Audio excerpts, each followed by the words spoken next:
एक शांत दोपहर को एलेक्स और बेन घने जंगल के घुमावदार रास्ते पर गहरी बातों में खोए हुए चल रहे थे। चारों ओर हरियाली और शांति थी। अचानक झाड़ियों में तेज सरसराहट हुई और एक विशाल भूरा भालू सामने आ खड़ा हुआ। एलेक्स घबरा गया और बेन को अकेला छोड़कर पास के ऊंचे पेड़ पर फुर्ती से चढ़ गया।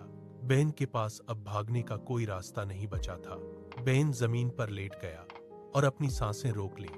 भालू उसके पास आया, उसके कान और चेहरे को सूंघा। बेन पत्थर की तरह स्थिर रहा। आखिरकार भालू उसे मृत समझकर वापस जंगल में चला गया। खतरा टलते ही एलेक्स नीचे आया और मजाक में पूछा, भालू, तुम्हारे कान में क्या कह रहा था?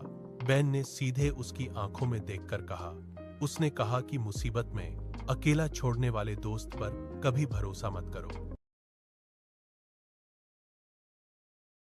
एक शांत दोपहर को एलेक्स और बेन घने जंगल के घुमावदार रास्ते पर गहरी बातों में खोए हुए चल रहे थे।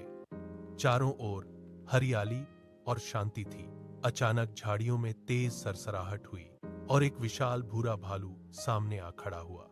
एलेक्स घबरा गया और बेन को अकेला छोड़कर पास के ऊंचे पेड़ पर फुर्ती से चढ़ गया। बेन के पास अब भागने का कोई रास्ता नहीं बचा था।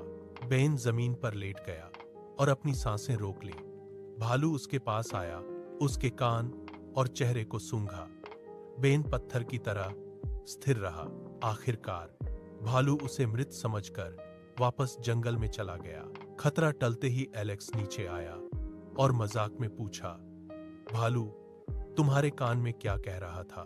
बेन ने सीधे उसकी आंखों में देखकर कहा, उसने कहा कि मुसीबत में अकेला छोड़ने वाले दोस्त पर कभी भरोसा मत करो।